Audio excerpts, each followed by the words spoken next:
I guess there's nobody here totally new, is there? There is. There is, okay.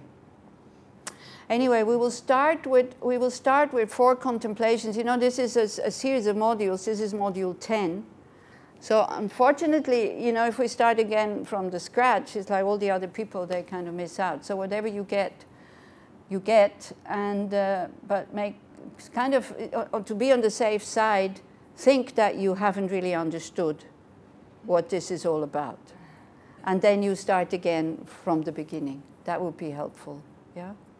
Because it can be quite heavy. It's about, Bodhichitta is about, anyway, we'll talk what it is. It's about putting other people's happiness before ours, and then the reasons why to do that. And one needs to know the reason why one is doing it. One is not doing this to hurt yourself or anything like that.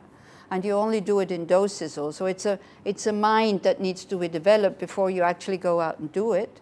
And also this mind of Bodhichitta, it's like, where's Miri? Miri asked me, oh, are we going to do exercises to generate it? I said, well, you know, to generate this mind, it will take more than one lifetime, okay? It will take a very, very, very long time to be able to change from this self-concern and the concern for those people around us to a concern for all beings. And just to see the benefit of it is for many people kind of, they go, why? Are you crazy? I mean, and with this assumption that then all the bad things will happen to me. It might. I mean, you know, there's this thing I was just telling Alon as we were coming along. I had somebody hit me with the car on the bicycle, and it was totally his fault, but he said it was not. So that's not just happening in Israel. It also happens in Switzerland. And so I just totally let go. I kind of gave him the victory. I had even Buddhist friends who said, you're stupid. Yeah, so then it's not that when you're more concerned about the happiness of others, then we think, oh, then they will be nice to us and all the good things happen to us. Yeah, maybe, but not right now. Maybe you also lose out. I mean, then I took the blame, and it's my insurance who pays and all this. So you see, we have to be careful when we use these very, very powerful methods that we're not using them to feel better now, or to manipulate others into doing what we want them to do, because this is what they very often do. You're very kind, you're very giving, you know, you treat them in a very respectful and nice way. So then they become much more workable for you. Like, you know, they want to repay that kind of kindness. So one has to be careful that this doesn't slip into the motivation. Also, that you don't, you know, it doesn't slip into that you do it because the Buddha says, or this is my duty, or anything like that. You really, with this kind of mind, you need to understand what it is, and then you need to be inspired by it, and you need to know it will last a long, long time for you to develop it, and then go step by step, trying it out really, really carefully and really gently with yourself also, like not to push. This is very, very important. So, prayers for teaching occasions, can you tell me what you usually do? It depends on the teacher. Okay, but so with Jönten, what do you do?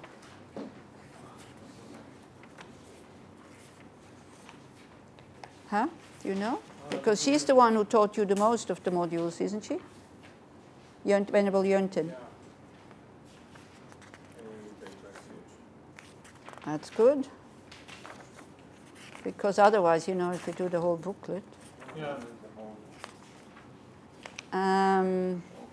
What we can do, page 23, because then it covers a little bit what you did until now. And you remember when I was here last year, I talked about the path. That was the module that I taught. It was like the whole path, to get an overview of the path.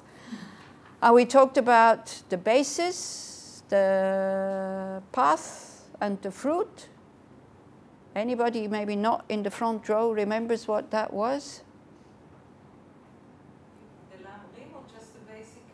Well, you know, I was talking quite a lot about this because I think it's important to understand. What are we working with? What are the bases? What is the path? Which, yeah, lamrim is a good guess, always a good guess. Lamrim, emptiness, and dukkha. It was not a Yeah. That's how high No, it's always a good guess. This is what I'm saying. and what's the fruit? So the basis, what are we working with? What are we trying to understand? Because when you take refuge, I mean, in order to take Buddhist refuge, you need to do a few steps before you take refuge. You can't just, I mean, you can do anything you want, okay? But it wouldn't be helpful just to say, oh, I like the Dalai Lama and I like this group, and yes, I become a Buddhist, therefore now I take refuge. You need to know why you are taking refuge. Refuge needs two mind states, like being frustrated with being in that situation where we feel very deep inside that we cannot live our potential. Just sometimes because of the body. We were talking on the way here. I mean, I forget so many things lately, and today I'm a bit like this because I get dizzy sometimes, so I'm not very stable. But don't worry, it's okay. I'm not going to talk about it, and you can't do anything about it. So I have this lately. So, but then I feel limited. Yeah, it's like just because of the body. Also, the things that I forget. I mean, I don't know if we will cover all the points. Good thing if you have text that you can look it up, and then more people who will teach this. I think also the next module, which is probably with Venerable Sangye Kadro, they talk again about Bodhichitta. Anyway, you have to hear this thing about Bodhichitta, not just Bodhichitta, the whole thing, again and again and again and again. And every time you hear it, the mind does something different with it, I think, you know. First, it probably rejects it, and then it slowly starts to see, oh, wow, good thing. Unless you have very, very strong imprints from past lives, then you're totally happy hearing it for the first time. If you don't have these, then you go like, oh, they're big, nice. The Buddhists are nice people. They're a bit crazy, but it's not for me, and like this. And so slowly it changes. And also, it's not just about intellectual knowledge, right? This is very important. Study is very important, because if you don't study, you believe anything that people tell you. If you have studied well, at least if I tell you something kind of not really coherent with the teachings, you can say, see, excuse me, I heard it like this, and please do. Yeah, because sometimes also it's like Buddhism sounds very contradicting, but when we know where it comes from, it's that. So before you actually take refuge or you become a Buddhist, you need to understand, what do we need to understand? What is it that we're working with? The Four Noble Truths. Yeah, if you take two away, then we're there. Yeah, take the last one. And you have to really investigate. Only two of them, Ah, the basis. Because it includes everything, okay? The two truths, conventional truth, and ultimate truth. The two levels of existence, because we have two levels of existence, one that is a dependent arising, one that functions, one that is there, but it doesn't appear the way that it exists. It exists as real, existing from its own side, separate from the mind. Not in a like it appears as if it appears in a dualistic way, but it's not. The way I see these cookies and grapes and all this is totally dependent on my mind. If I would be a cat, I would totally not be interested in this. I'm a human, at the moment also not interested, but maybe when I get hungry. So even the same mind, you see, can look at this in a different way. We think we see the same cookies and this and that and all this, but it's not. It depends on the state of my mind. At the moment I feel a bit, so then not interested. If that goes away, I get hungry, then very interested. So then it seems attractive or actually repulsive. The form is still the same, but the way I see it is different. So this is the conventional reality that we totally misunderstand.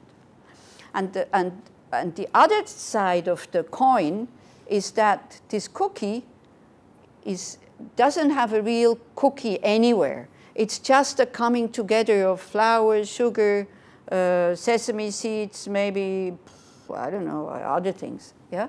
It's just a coming together, and then we give it a name, and then it becomes a cookie. But if you look for the cookie, you can break it in I don't know how many pieces. You know, even you could break it down into its components. The flour is not the cookie. If there's eggs, probably not. You're all vegan, I guess, yeah? So no more eggs now, so milk also, but no butter. The trina maybe is inside, is not the cookie. The sesame seeds are not the cookie. The sugar is not the cookie. So there's no cookie anywhere. But the mind, our deluded mind, projects cookie.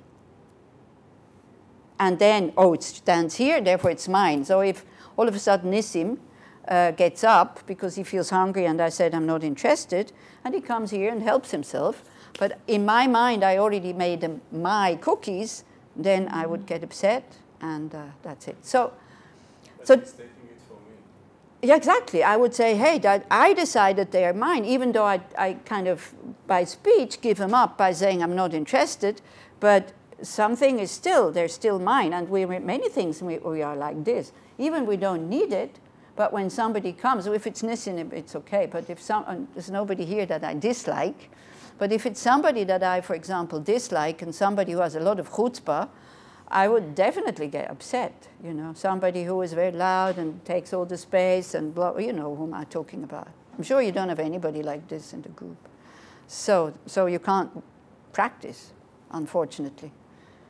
It's with these people that we start to practice patience and, you know, seeing their how unhappy they are actually, and instead of always resisting, actually saying, you know, I feel the kind of the aversion coming up, and I say, okay, I don't want them, and even saying, oh, you can have the rest of it, please have it. Because he's going to take them anyway, so then at least you're not tense about the whole thing, and you're happy, and on top of it, you create positive karma by giving them. So this is how to smoke the shit. By understanding our reactions are not just coming from outside, and they are conditioned, yes, but we can change that conditioning to really understand, but that we have strong, strong, strong habits, okay? So if you want to start practicing Buddhism, you have to kind of, this is how you start with. I know it seems very high and very difficult, but you need to understand that by seeing the world, we are making a mistake. And this is why we suffer. This is why we can't live our potential of like total spaciousness, openness, good heart, wisdom, and all this. We already have it inside. We don't have to download it, but it is covered with thick, thick, thick layers of an active wrong understanding. A wrong understanding who adds things to these cookies or whatever we see, or who takes away, you know, who projects. So we're kind of attached to a projection because what we see, that only you can see it, only your mind can see it, nobody else can see that. So understanding this then is the Four Noble Truths, that yes, there is dissatisfaction, the dissatisfaction of not having what we really want. You see, if you would have enough time, maybe we have not, but do that at home. Sit down and ask yourself, what do I really want? And soon enough, it comes up with, like, you know, this mind comes out and says, like, I need more space. I want more time. I want more happiness. I want more peace of mind. I want more goodness. More good, kind of, not this struggle all the time that we do because everybody's doing it, and then it seems normal.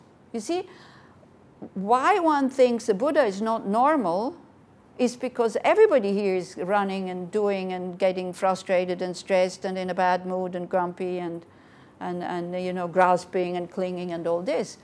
We think it's normal, but it's not. It's a Buddha's mind who is normal. That is a mind who sees things as they are, does not project, and has an attitude of benevolence, wanting everybody else who is there also to be happy, and having absolutely no wish to harm. What do you mean by normal? I don't mean the norm, but I mean the normal state of the mind, the natural state of the mind. Maybe natural is a better word. But you see, when you are kind to somebody, do you feel normal or not normal? Do you ever say, oh, wow, I was so kind to that person today. I felt totally not myself. You would never say that. Well, I don't think so.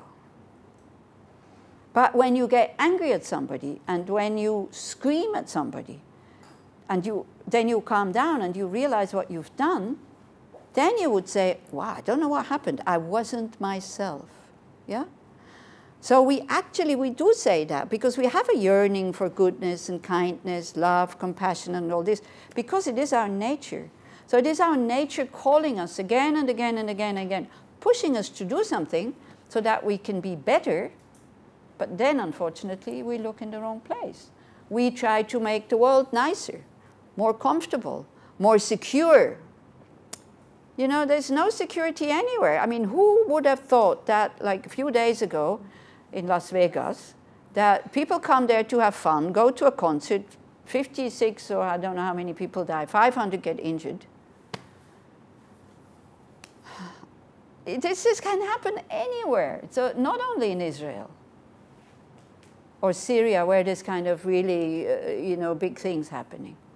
Yeah, and he's not a terrorist. No, I mean, he is a terrorist. He brought terror to the. You see, now terrorist has to be political. A terrorist is somebody who brings terror to the people. Doesn't matter whether you have an ideology or not. I mean, in my eyes, but again, these labels, they change. Yeah. It was like a few years ago, it was jihadists, and then the Muslims got really upset because they said, no, our jihad should be towards our delusions, not towards outside people. So then people stopped to use that word. Now it's terrorists, at least in Europe. So anyway. In Israel we continue. To say jihadists. Okay. It's just names, it's just label. Yeah. So then you think about the situation we're in is not satisfying. First noble truth, dukkha. Yeah. Then the second noble truth is the causes for that, which is greed, anger, aggression, aversion, attachment, jealousy, pride, miserliness, all these negative mental factors. Yeah? And underlying this is this kind of attitude and view that my happiness is more important than Nissim's happiness or anybody else's happiness. You know? Of course, if I like Nissim, then I get a bit more. You can negotiate with me, yeah? If I dislike you, no way. I don't have time, I don't feel well, sorry, you know, the Swiss way. Sorry, if I could, I would love to help you, but inside it's like, no way, I'm not going to help him, isn't it? So, so this attitude that the self-cherishing, the self-grasping, that an I appears. I'm not saying it doesn't appear. We feel that there is an I. A separate, not this I, okay? This kind of me. So I have to tell you this story also. Venerable Namgyel, this would be a good one to invite. Venerable Namgyel, when in his first Kopan course, Lama Lundrup, he talked about this I, you know. So he thought he was talking about this I. So for a long time, he didn't really understand. Finally, he thought that he understood what he meant. And then he was... Then Lama Lundrup was talking about, you know, this I grasping. So he thought, who can be so stupid about, you know, grasping at your eye? So then it's like, took him a long time. So by the I, one means a self, a me, not this kind of I. So, and this is a wrong view. It's because that I, this me, the way it appears, it does not exist. So this is in short terms. Now you got the last 9 modules, you got kind of almost there because that's what Glenn did. Then the cessation, that it's possible to get rid of that wrong view. It's possible to recognize that this I, the way that it manifests, does not exist. So that we don't have to grasp at it. And then out of I and others becomes us. The same way as in a very biological, natural way, when you can have a young woman or an older woman, doesn't matter, a woman, no children, this is me and the others. The moment you're pregnant, I mean, I'm not talking out of experience, I'm talking out of what I see in other people. The moment these women are pregnant, then it's not me and the child, it's like us, and the child always becomes more important than she herself, and she's not unhappy. This is the main thing. You know, we can be a martyr and give everything away and everybody comes first, and then we become the Polish mother who says to the children, yes, you go to the party, I'll stay at home, I'm sad and I'm lonely, but you please go, and you go with a very bad conscience. You know that? You know this example? You should. I mean, you know, in Switzerland I have to explain the Polish mother. Here it's like, yeah, people know, yeah? Here it's normal, natural. Or they have died out. They're not working, they're not kind of functioning anymore. You still have them? Yeah, or other people, you know, make you feel, I need you, I want you, and you stay with me, but then, because, okay, you go, but then they feel miserable. Because, yeah, I love you so much, you know. Like the other day, I was talking to somebody who, yeah, her partner left her. And I said, well, if you could wish, you know that you're forgiven, if you can wish him well. And she said, oh, I wish him well. I said, well, wishing him well doesn't look like this on the face. Yeah, we can say the words, I wish him well, but the heart is painful. It's closed, there's no space. And so it's sad. Yeah, so this is not what we want to become. We want to become the happy mother who happily gives everything away for her children and recognizing, actually treating everybody as if they would be our children. But in order to understand that, we have to turn it around, first see that everybody has been our mother. So we will work over the weekend with these two things. So those are the causes. I mean, it's not so difficult to understand, okay? Can we see the first noble truth? Can we see that the world could be in a better state? That it's not satisfying with all the things we have. That it's not satisfying our states of mind. It's not, you know? That it's very difficult to be loving, open, forgiving and all this. It's a lot of effort, and we only do it with a calculating mind somehow. We're not really doing it openly and happily. In rare occasions, yeah, but most of the time not. But we expect it from others, by the way. You know, our standards for other people's ethics are very, very high. Our standards for other people's kindness are huge. You know, everybody should be a Buddha out there. Then we get upset when they're not kind to us, isn't it? We think like, that's not normal.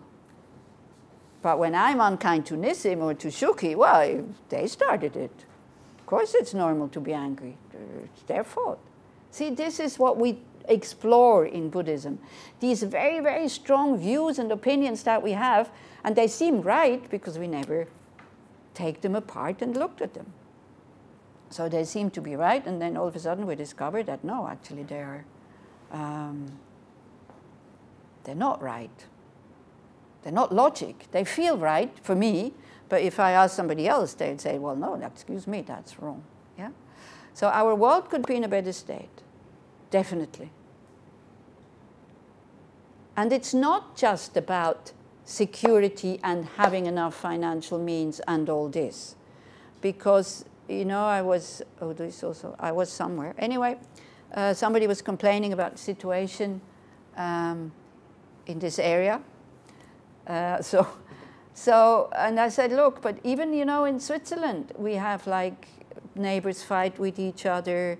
And because he said, well, if there would be peace, then we could finally start living. I said, well, I know many people in Switzerland who don't really live because they have a fight with people in the same house. The moment they hear them, it's like, oh, and their whole peace of mind is gone and all this. We don't need outside enemies. Or like we do need outside enemies to have aggression, but you don't need big ones. Your mind will make the small one a big one. You know, when you hear these stories here, you go like, are they crazy? What are they doing? But I can also see it here, by the way. You know, people in the same house, someone doesn't do what the other one wants to do, and they can go into a total war. So we don't need weapons and all this to be discontent and aggressive and unhappy and frightened and all this. Yeah? Because it's kind of in the mind. So these are the causes for why we are not so happy, because we create actions with our body, speech, and mind, which creates karma. So the causes for our dissatisfying existence is karma and negative emotions. The karma that ripens, this shit happened before, is like my mind stream created it in the past. So therefore now it's ripening. I have no control over that. I can purify. We will do some Chandresic meditation the last day, because it's on the completion sheet. So I thought, okay, we do it. So we will do that. You can do purification, but you need certain aspects that go with it in the mind. Same way as in order to create a negative action, you need to have, you still remember from the karma module, anybody? Karma module, what do you need? 4 factors, no. To create a seed, a karmic seed. To create motivation. Intention, motivation. The mind state was the first one. Second. Actually, it's The action, object, completion. Very good. Wow. Great. Oh, master class here. Okay, so then a karmic imprint is being created, so that and that's like a seed that will result in an impulse that will then make you act. So we can purify these things, that not all of it happens, and what we especially want to purify is our impulses, our dachafs. You know, that although we know that this is stupid what I'm doing now, although I don't want to do it, still my mind there's this thrive, there's this energy that makes you reach out, even though you know it's not good. So this is especially we think about when we purify. Because with these dachafs, we are making more negative imprints for the future. Yeah? So on this we have a little bit of control. Not free will, no, but still with training and knowing how it works, it can still happen, that we can purify. Okay, then the third of these facts, or of these noble truths, I think we can call them facts, is it's possible to stop all kind of dissatisfying mental states in you. So that when you, like, the world will still be aggressive. Okay? You will not see all of a sudden everybody having wings and being angels and, oh man, this was just a nightmare, now I woke up. Everybody is so kind. I think you will still see negative things happening. You would still see aggression, but instead of that it invokes fear and aggression in you, it would invoke compassion. And seeing where it comes from, seeing that as long as people are suffering, there will be aggression. Because aggression occurs when suffering doesn't know what to do with it. A Buddhist, in a Buddhist way of looking at suffering, this happened before. Or not this body necessarily, not this mind that I have now, but this mind stream did the same action, or maybe a smaller action because karma increases, to somebody else before. Okay? So we can deal with it better. We kind of, it's not, I deserve it because I did it. It's more, it's my responsibility. I created this shit kind of thing, you know. Now what do? Do I flush it down? Or do I just look at it and start to wail and cry and complain? This is our choice that we have. But it's there. There's nothing we can do about this. And then, so just to believe in this, that there will be total cessation of all negative mental states, that's such a huge step. You know, it's such a huge step. This is why it's so important that you from time to time sit down, especially when you feel good and open and spacious and no fear, and not like this little I here rebelling. You sit, do you have mind states like this? Sometimes? Yeah. So you sit down and you kind of, you tap into that sensation, how it makes you feel. And you go like, that is my nature, you know? And then when you compare it with other days, the situation is still the same. Because when you have a problem then, you react really well. Like you do the right things, you're not angry, you think about how to solve the problem instead of whom can I blame or whom can I make the work or something like that. You just start and you do whatever you need to do and that's it. And you're happy and you're not kind of proud and arrogant about this whole thing. So when you have these mind states, first of all, see how you react to the world or to a difficult situation. Then when the situation is still the same, but you have this closed mind, which is frightened, nervous, insecure. You also know this mind state? Yeah? You? No or no? Everybody. You know, just nod if you know what I'm talking about, or you don't, yeah. Yeah, insecure, you know, sometimes we wish the ground would open and we go down, nobody sees us. We can't stand them, you know, we're very suspicious. Somebody looks at us, somebody's even friendly with us, we get suspicion, what do they want from me, and so on, yeah? So then we start to understand, oi, It's not the world out there. It's how I react, what kind of, in what state I am. You know, I have days I can master this without any problems. I can just fly through it. And I have other days it seems as if I can't even write my name anymore. I am so frightened, yeah, that I will fail. You know what I'm talking about? Yeah. Usually it comes from stress, these kinds of, you know, very, very low self-esteem, a lot of fear, a lot of tension, yeah? And then it's good, when you have moments like this, it's really good to remind yourself, if the mind is in a more open state, I can master this. And then it's not without any hope that it should open. This is also something that we hear, you know? When we hear the teachings, we think, oh, it's enough to apply these methods, and tooks, and then the fear goes, and the tension goes, or the closeness goes, the anxiety goes. It's not like this. It stays. Because that's your karma, is that it's there. Karma that has already ripened is very difficult to purify, you know.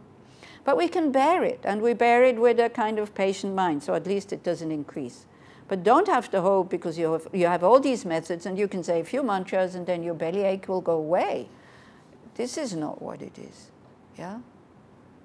So it's not a miracle cure, this whole thing. Sounds like it sometimes, because when Lama Zopa Rinpoche, especially lately, he comes out with all these mantras that are good for this and good for this, and even, you know, Om Mani Padme Hum, I read today, kind of,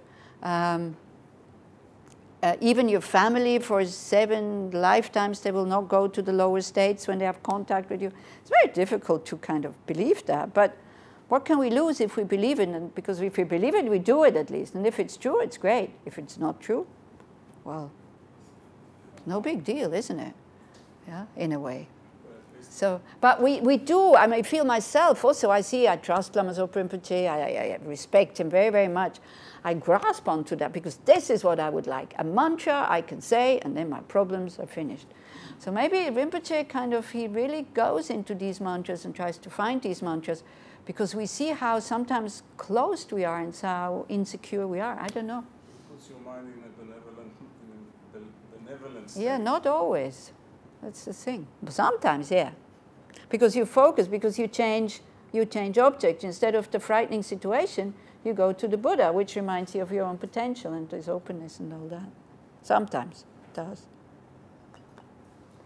We'll see when we do the practice. Okay, then the fourth noble truth is like the path. And then there's many different paths. Yeah. So when you know that we, again, coming back to the beginning, when we start to understand, we don't understand reality. We see reality in the wrong way. Because there's 2 levels of reality, and we don't know any of this. For us, there is one. It either exists or it doesn't exist.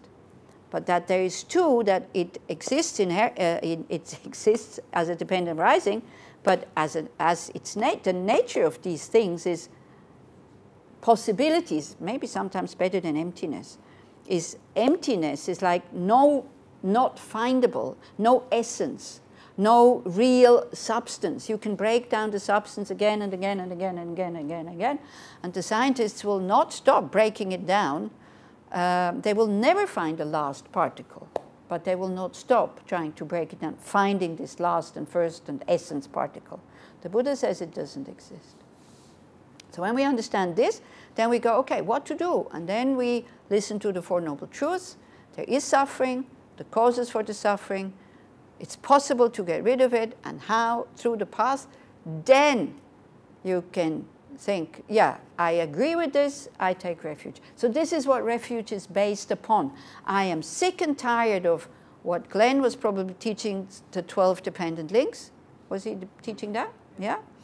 I'm sick and tired to be caught in this circle, you know, where it's so difficult to break out of. And while I'm circling around, I'm getting myself deeper and deeper and deeper into the quagmire. So, so we need this urge, this kind of thing. I want to get out of here. And same way, you see, we know there's the big wide world out there.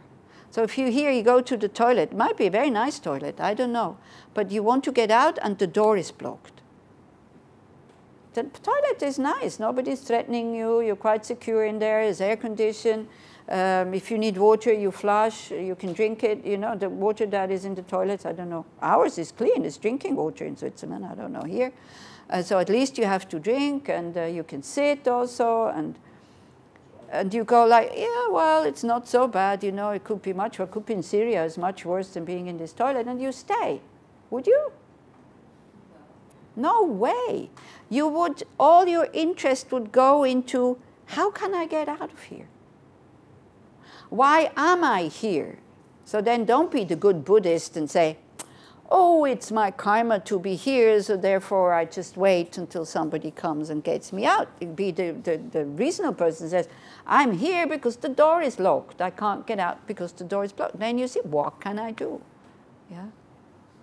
So we know we are in this cycle of cyclic existence, in samsara. We created it. We got ourselves in there. It's not that we were ever outside. We've been since the beginning in that toilet. And this is why we don't want to get out, because, you know, we don't know anything better. And this is, again, so important that from time to time you sit down and you connect with that yearning for goodness and peace and space and all this. Then when you start to understand this, you look around and you think, wow, I'm not alone in this toilet here. Everybody has their own toilet. Everybody is locked in. So yes, I want to get out of here. But actually what would come before is the same as when the mother is locked in the toilet with the child. You know, she would, even if she has to stay alone in the toilet, she would pass the child. She can't pass because she's too big. But she would pass the child kind of above. She wouldn't say, oh no, then I'm lonely and I love my child, has to stay here. No hesitation, she would give it. So this is the mind that we're trying to develop here. Not just for your children, but for all sentient beings.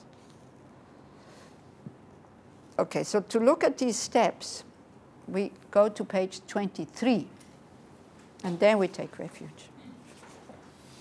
We recite that the foundation of all good qualities.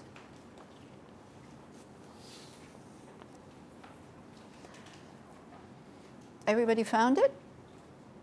The foundation of all good qualities is the kind and perfect pure Guru. Correct devotion to him is the root of the path. By clearly seeing this and applying great effort, please bless me to rely upon him with great respect. Understanding that the precious freedom of this rebirth is found only once, is greatly meaningful and is difficult to find again. Please bless me to generate the mind that unceasingly day and night takes its essence. So this is the mind who has understood. At the moment, I have the possibility to get out. I have the tools to get out. I still don't know how to use them properly, but at least I have them. So may I not just say, I don't feel like it, so using them. Day and night taking its essence doesn't mean that you have to practice day and night, but it means when you go to sleep with a good motivation.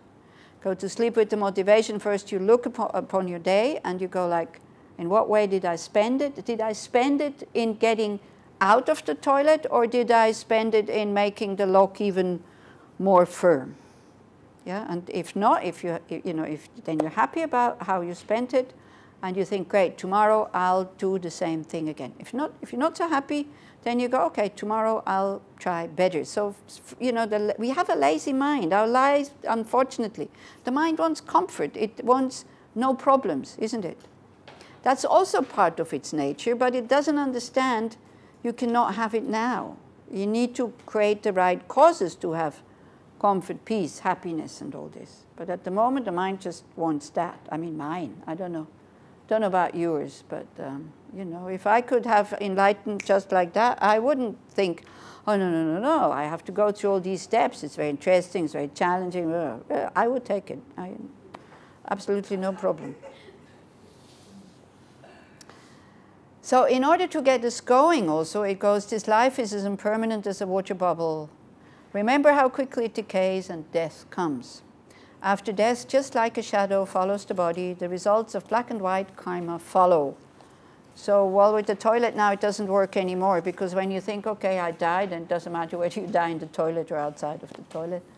But for this, for getting out of samsara, we need this precious human rebirth, which is very fragile, and it can end any moment.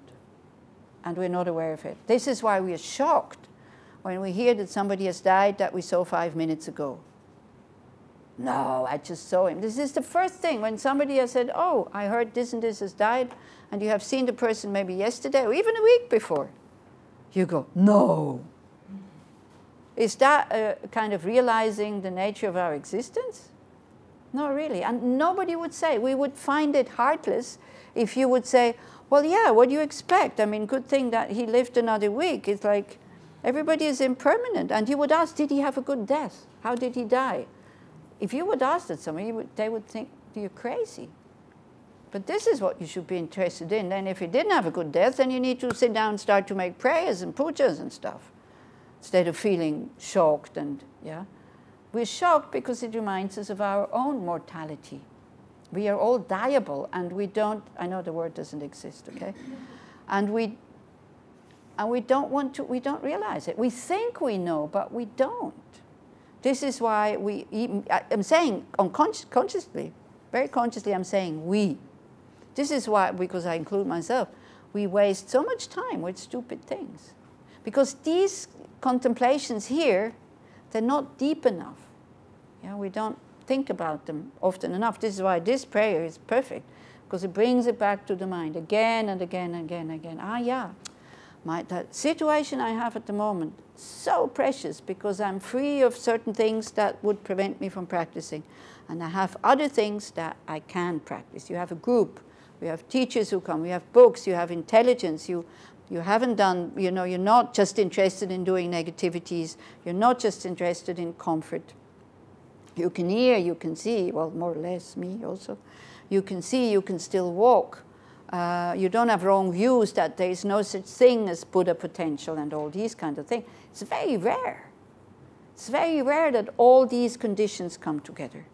Yeah, you need to, all of you, even maybe you don't believe in rebirth, but as a Buddhist one would say, you must have created stacks and stacks of positive karma to be able to, just to be here this afternoon. To have a book like this where you can read it, to have these instructions. Then your negative karma is like you have me, what to do. It's not my fault, it's yours. Okay, it's your fault. So this one, you know, like we're dieable. We're finite. It's not, we're not going to last forever. And who knows where we're going to end up in our next life. When we look how we already freak out about little, or somebody takes away your possessions or whatever, you know, death, all your things you have to leave behind. Then people say, oh, that's okay, I won't need them anymore. Do you need all the things you have and you get upset when somebody steals them? No. Even the money that somebody steals, you have more at home or in the bank. It doesn't make zero difference to your life right now whether you have this money or not. The upsetting thing is only in the mind. If you can think like this, does it make a difference to my now present situation that I have this money in my pocket or this other person has it in their pocket? Doesn't make any difference. Well, if you needed to go shopping and you don't have your credit card, okay, right? This I admit. So you need to go back home, or you need to go to the bank, or you need to make a few steps. But in general, it doesn't make any difference. Yeah. But no, we make it a huge difference. We're depressed and angry and all these kinds of things. So at time of death, that's it. We have to leave everything behind. And the material possessions, that's the easiest, I hope. Then is your friends and your family that you rely upon so much for your happiness. You know, and then if you've done negative things with them, or if you don't have a good connection, wow, I see, like maybe you also, yeah, because you have to deal with dying people, like so much regret and so much guilt comes up at the time of death about having harmed others, about not having treated them in the right way and all this. So make sure that you now here, you deal with that now, because maybe on your deathbed you don't have time anymore. Maybe the mind is, you know, we all think we're going to die with a nice, quiet, open, peaceful mind. Well, maybe you're totally out of it. Maybe you're not even here anymore. Maybe the brain is so damaged that there's these words that you kept and thought, planned to say with your last breath, I forgive you or whatever. You will not be able to say them anymore. And then what? Then what? Then, again, it becomes very closed and very tense. Yeah, so next verse. Finding firm and definite conviction in this, please bless me always to be careful, to abandon even the slightest negativities and accomplish all virtuous deeds.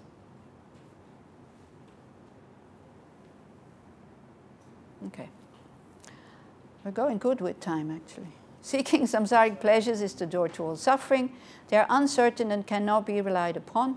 Recognizing these shortcomings, please bless me to generate a strong wish for the bliss of liberation, like being in this toilet. I want to get out of here.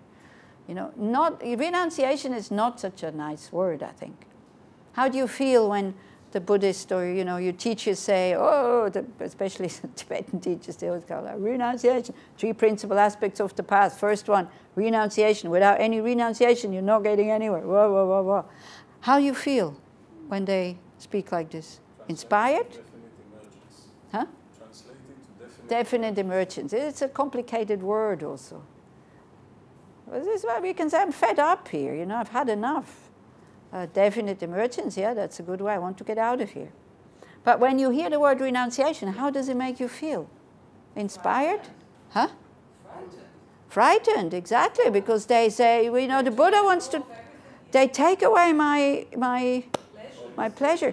It's a very interesting question we had in Yechiam, somebody who said, well, how can I not be attached to this life if I have only one, if I don't believe in rebirth? And I say, well, don't think that not being attached to your life means you throw it away. Yeah? It's not being attached to the pleasures of this life. If they come along, then you will have pleasures. You know the cause for pleasures? Good cause for pleasures? What? Who somebody said, huh? Positive cause, positive karma, positive imprints. It's not the music, it's not the taste, it's not the form, it's not the shape, it's not even the sex. It's your positive karma who has the mind state able to enjoy it. Then we make such a big fuss out of it. On top of it, we burn all our positive karmic imprints for these pleasures.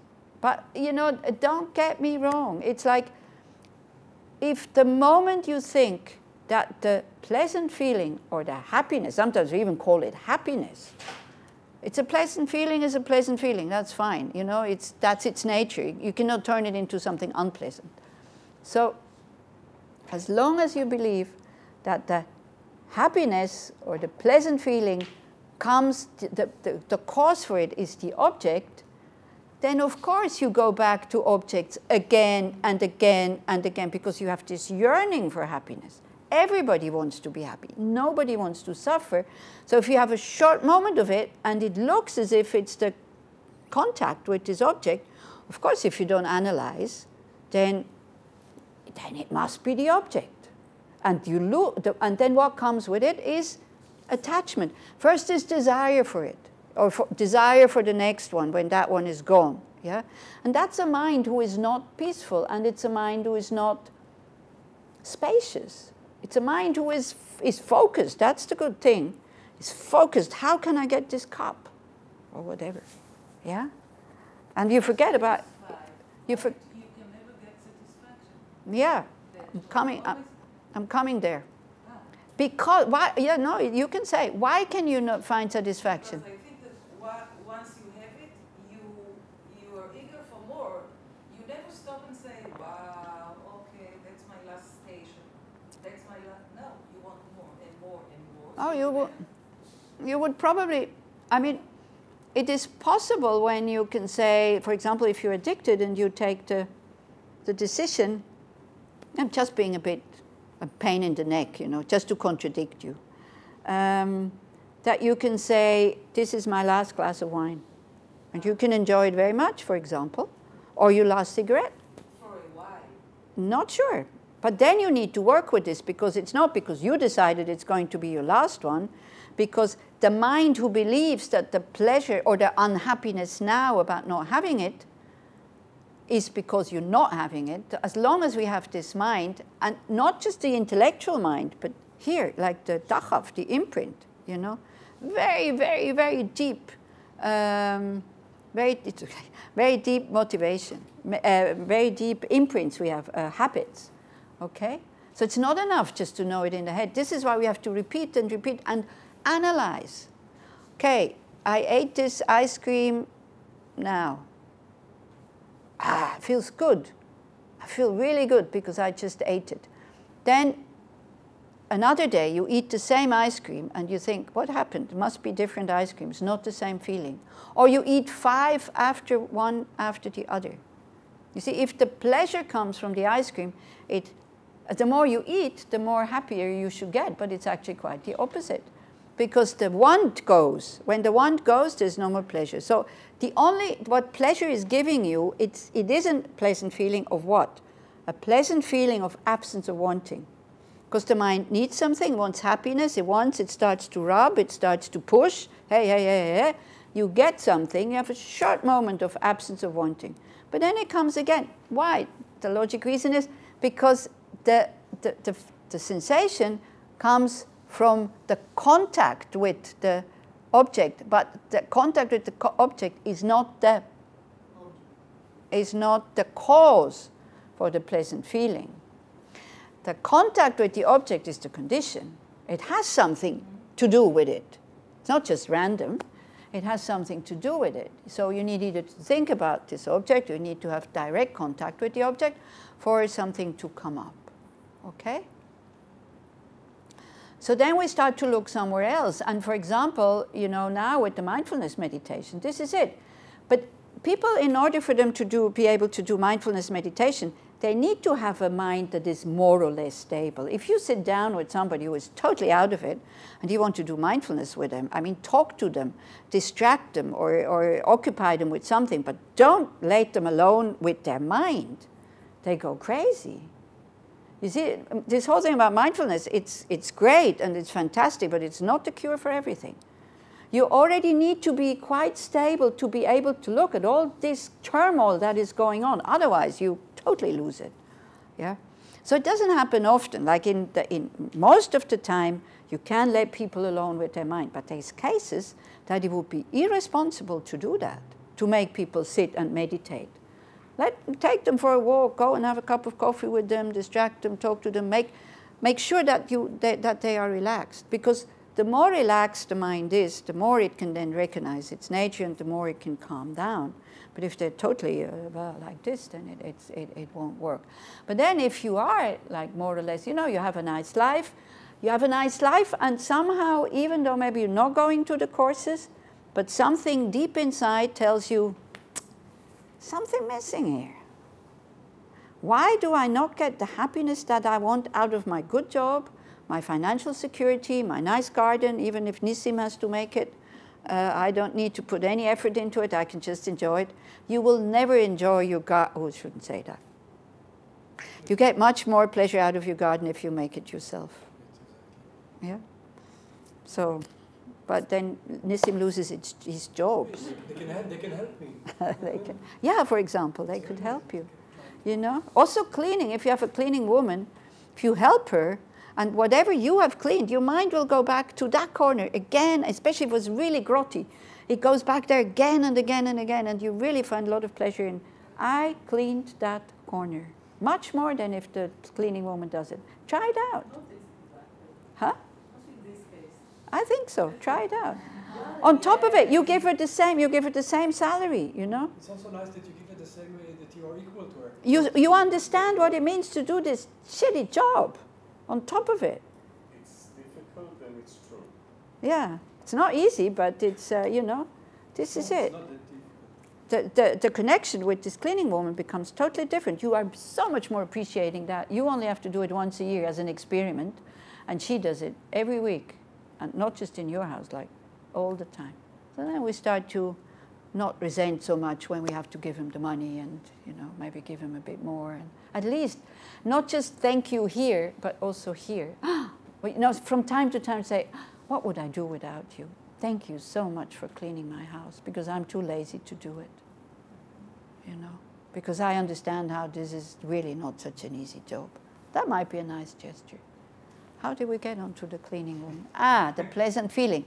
So when your life is more or less going okay, then you start to look deeper, because you've had all the pleasures and all the nice things, and you still don't have what you actually want, meaning lasting happiness and lasting contentment. So then you start to look at meditation, and you start to get, you know, you have philosophy, which makes a lot of sense. It's not just sitting, it's actually also actively how to analyze these things, how to use your logic. The mind likes to be challenged like this, you know, even though we don't like to hear at the beginning what we're hearing, but still it finds truth in it. This is why you can actually hear it again and again and again and again and again, because it's true. And we also understand, I still don't know how to do this, so therefore I have to come back again and again and again and again and again. So then you find a deeper happiness, which is not dependent on outside objects, which just comes from the quiet mind. But that only works really. I know you can carry some of it out into your daily life, but not all of it. It works very well as you're sitting in meditation, like this openness and this space and this blah. Some of it definitely you carry out into your daily life, but not all of it. It can still happen that you explode. It can still happen that you're anxious. It can still, you know, just according to conditions. As long as everything goes fine, we don't know how realized we are. We only notice it when things really go wrong, not as we have expected. Then we start to see where we are with our practice. But it's a good thing, because then we see where we are. And then we kind of think also, maybe I got attached to things that are too difficult and too high and too just intellectual. Maybe I need something where I can, you know, the guru, for example, the thought about the guru. Please help me. Yeah, I don't need a guru, you know, many people say. Yeah, you don't need it. Why? Because everything is going well. But the moment that things are falling apart, or the thought in your own Buddha nature, for example, okay, the moment everything is going wrong, but deep down, I'm still okay. To believe in that, to have this confidence, that needs to be cultivated. It doesn't just come from the head. This is the thing. Yeah, so then in order to have really lasting happiness, you need to go much, much, much further down, like with your meditations and mindfulness. Mindfulness means just memory. It just means you know the object and you're holding it. You know, this is so you cultivate it, you train it, but then you apply it. You apply it to what? To understand the two bases: ultimate truth, conventional truth. You analyze. You do vipassana. You do special insight with shamatha, with a quiet mind. Once you have seen that this I that you believed in so strongly does not exist the way that it appears, then slowly, slowly, slowly these layers will disappear. I don't think it will just happen like this. The mind also needs to get used to this absence. Same way as a pot which had garlic in it. I know it's not that example, but you can use it same. You take the garlic out, there is still, no, it works with that example. There's still the smell of garlic inside. It needs time. So the mind needs to sit down again and again and again and again, and in the body. Go into that meditation on emptiness, you know, where you combine this special insight with mental quietude, I think it's called. Mental stillness, mental quietude. Calm abiding, shamatha. Staying, being calm but awake. Then you have lasting happiness. Only then. Then you will find the happiness that you want. So it's quite a long path. Yeah? So we're on this verse here, on the second verse on page 24, and then we make a break. Wow, I'm almost on time. This is so rare. We have to celebrate that. Seeking samsaric pleasures is the door to all suffering. They are uncertain and cannot be relied upon. Do you hear what it says here? It doesn't say having samsaric pleasures. It says seeking them with the thought that the pleasure is there. It's a door to all suffering, like, you know, uncertain, cannot be relied upon. Recognizing these shortcomings, please bless me to generate a strong wish for the bliss of liberation. Liberation from what? Liberation from pleasure? No. Liberation from what? From suffering and the causes for suffering. Which is the, it's a different... No, it's like spontaneously we want to be free from suffering. That's, I'm not saying any of you are attached to your suffering. I don't think so. Although somehow we are, but on a deeper level, not consciously. Nobody says, wow, so great, you know, I can generate so much compassion because I have so much suffering in my life. Isn't that wonderful? It's true, you could actually, but nobody would enjoy it. So that is easy. This we have renunciation for suffering of pain. But then we have the suffering of change, which means this discontented mind which never finds lasting happiness in one object. How can it? How can you find lasting happiness in something that is by nature impermanent? How? Impossible. But we keep looking. Oh, it's the wrong object. It's the wrong object. It's the wrong object. Huh? When you understand it's impermanent, everything is impermanent, then you stop looking for it as the object of your, you know. Exactly. We stop seeking there. We go seek somewhere else. Then at least we start seeking inside. But you need to know first, through experience, that it's not there. This is why I'm saying having worldly happiness is very important on your path, to get disappointed with it. Otherwise, you see, like the people in this area, or the Palestinians, they say, if we would have peace, we would be happy. And they believe it, yet they fight with their neighbors of the same kind also, because their mind is not well. But they are convinced if they had their state, their land, a good government, they would be happy ever after. It's not true. This is the thing. Then you start to look inside. But as long as you still haven't experienced that, gosh, now I really have peace, and I have this, and I have that, and I'm still not happy, then that, you know, that step becomes very strong and very firm. Okay? So this is why I wanted to start this module with this. So you get the 4 contemplations, which are quite good to do before you go into Bodhichitta. Do you know them? Yeah, well, there's 4 and 5, a lot of them. Guess, take a guess. 4 contemplations, 4 preparatory practices. They're more Kargyu and Nyingma type thing, sorry. But I find them very helpful. 4 contemplations, 4 preparations sometimes, before you do bodhicitta. Precious human rebirth, impermanent and death, dukkha, karma. To think about these 4 things, you know. I have a really good existence now, which is free from this and this and this. You have studied precious human rebirth, you know the 8 freedoms, the 10 richnesses. I will not try you out, okay? Let's be fair. You understand this is not going to last, and you reflect on it, not just reading it. I mean, this is for you to go there, but then you stay with it until you go.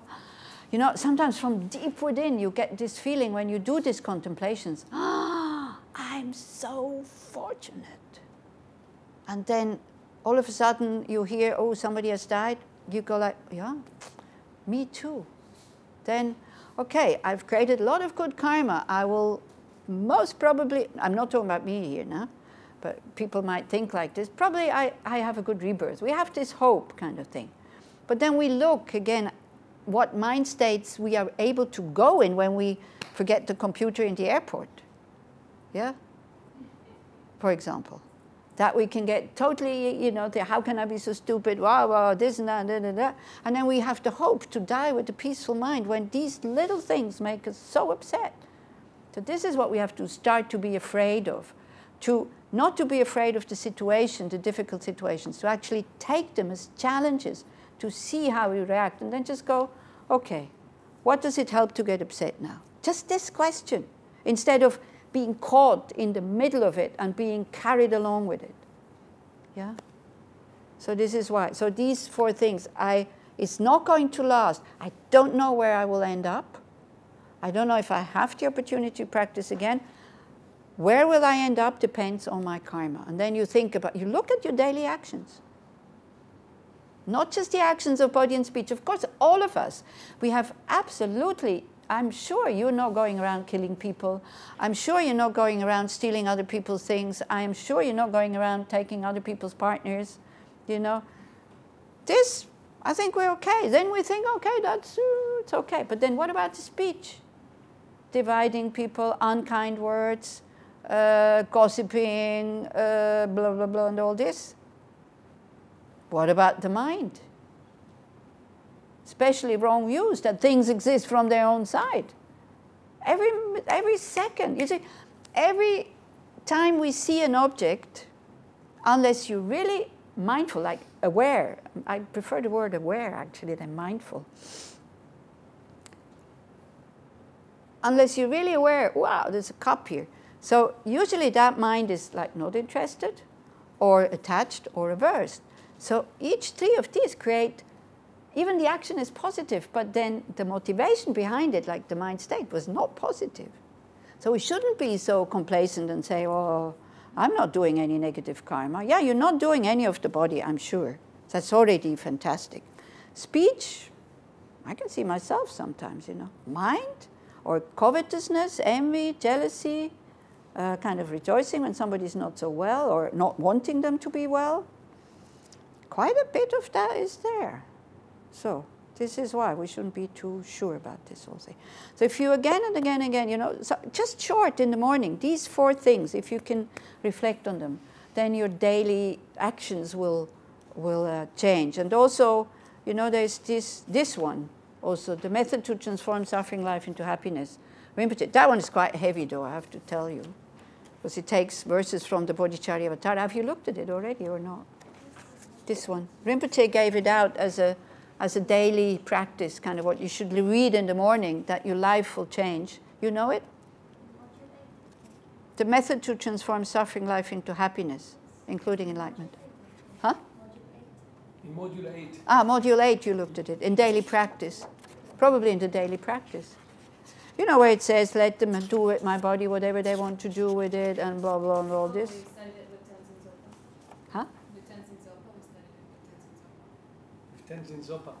I'm very hard on hearing, I'm afraid. Tenzin Zopa, you did it. Yeah, good. So are you using it? Maybe we break. Huh? It came out recently. Yeah, it came out a year ago or something. Not so long, not so terribly long ago. There was another daily practice with Shakyamuni Buddha. Here, this one is really about bodhicitta, the whole thing. And it has a lot from Shantideva's Bodhichitta Avatar. But it's not, you can let, you know, when you think it's too heavy, no problem, leave it out. Then slowly, slowly take it back in, yeah? Do the things that inspire you at the beginning. Otherwise, if it makes you too heavy and too, oh, I will never be able to do this, and no, this is too much. And of course it's a lot when you say, let them do whatever they want with my body. But this is the goal, because the body is, you know, when you then protect your body, you protect your body because you don't want other people to create negative karma. That will be then the motivation for protecting it. And also, I'm sure Tenzin Zopa, when he was here, he told you again and again and again and again. First thing in the morning, you get up, what do you do? Look where the coffee is. No? You were thanked for getting up. You could have done Motivation. What's the purpose of my life? What do I want to do today? What is the purpose of my life? When you say, purpose of my life is to purify negative karma and to accumulate some merit, then slowly, slowly, the mind will go that way. But you need to want this. And in order to want this, and this is for this new gentleman there, you need to know this first. So it's nice that you're here, and you're really very, very, very, very welcome to be here. I don't know if I made some sense until now. Yeah? Okay. So to be inspired, the more you know it, the more you are inspired. You know, we can have this emotional inspiration where we like the teacher or this or that, but then that's not very, it's like a straw fire, you know, very high at the beginning, and then all the doubts come, and then the self-hate, because you're not able to do it and all this, but you don't need. Okay, now we're making a break. I said I would be on time, 10 minutes over, 9 minutes over. Sorry, 20 minutes break enough? Thank you. Then we